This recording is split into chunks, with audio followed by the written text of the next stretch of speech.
I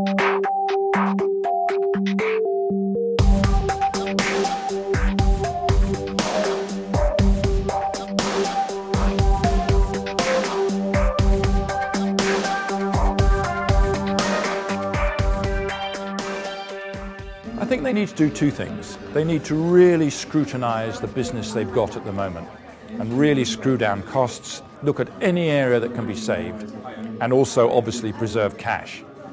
But they've also got to think about the longer term direction. How can they do those pieces of action without losing the sense of where they're headed? I think that when things are tough, it causes people to sit back and perhaps think a little bit more about what you're doing, where you're going, how you can operate in a more streamlined way, how you can become more efficient, what can you do to raise your game. And I think they're really good things. So it's quite strange really, but perhaps in a tough time, it focuses us on making our businesses better, stronger, leaner. In terms of opportunity, then inevitably, I'm sure that there will be things that come along and there will be opportunities to seize. They've got to put, their shoulder to the wheel. They've got to lead by example. I think they need to be resilient. I think they need to put the time in. I was incredibly disappointed that our great political leaders in these difficult times are continuing to take a 12-week holiday this summer as per. What planet are they on? For me, in a contact centre world, it's about getting it right first time. So when a customer rings in, they want to get through as quickly as possible. They want to be given an accurate answer. We help our staff by providing the right desktop tools to be able to access the correct information through knowledge bases, for example. Beyond that, then it's really about seeking opportunities to introduce customers to additional products and services.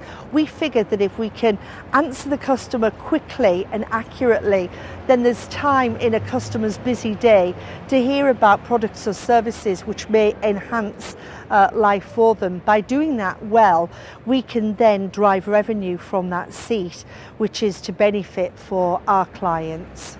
The thing to focus on in the recession that's different is cash. You've really got to look at cash, because cash dries up, you're in trouble, especially with the banks not being very helpful. Everything else is the same. All the same attributes you need, the skill of doing your job, the skill of looking after customers, the skill of doing everything efficiently, actually is the same. It may be more intense in a recession, but actually the skills don't change. I ask everybody to focus first and foremost on getting things done.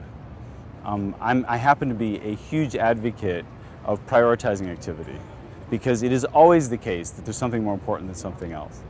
Having said that, and really quite in dramatic tension with it, I also believe you have to intentionally carve out time to know what's going on. And so, I mentioned it earlier, I'll mention it again. So there's a website I'm very heavily involved with, Venture Navigator, that seeks to create a community of entrepreneurs.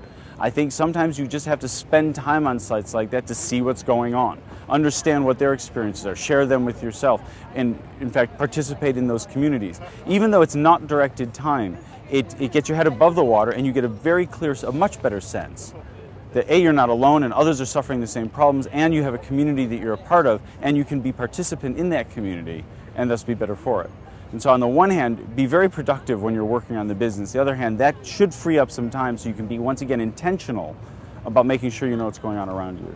Well, things like cash, things like closing the sale, things like keeping the morale up of their team, things like how can we take advantage of weak competitors, frankly, because it is a brutal game out there, business. You can't afford to take prisoners. Things like, is there new talent available, good people looking for jobs?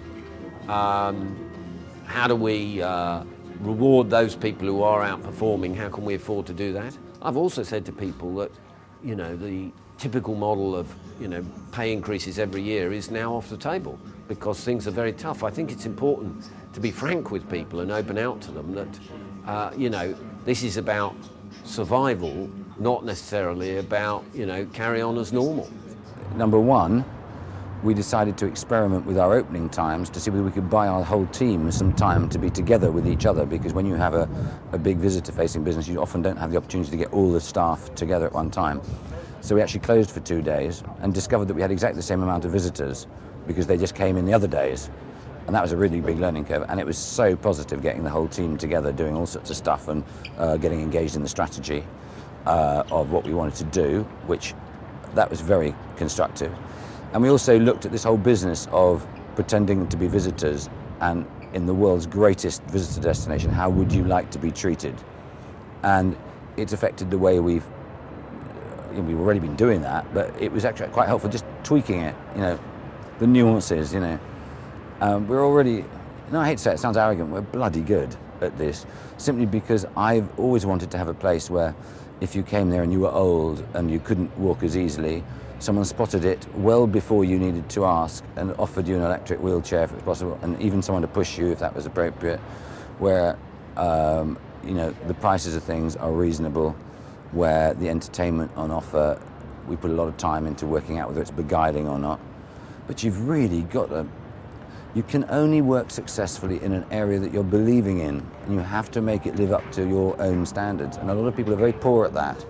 Now you can collaborate with world-class experts and thousands of business people to solve your biggest problems in business.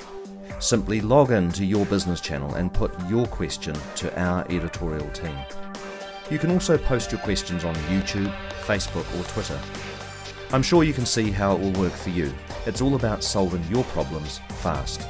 There are also low risk and results-based options if you'd like more help. Sign up today.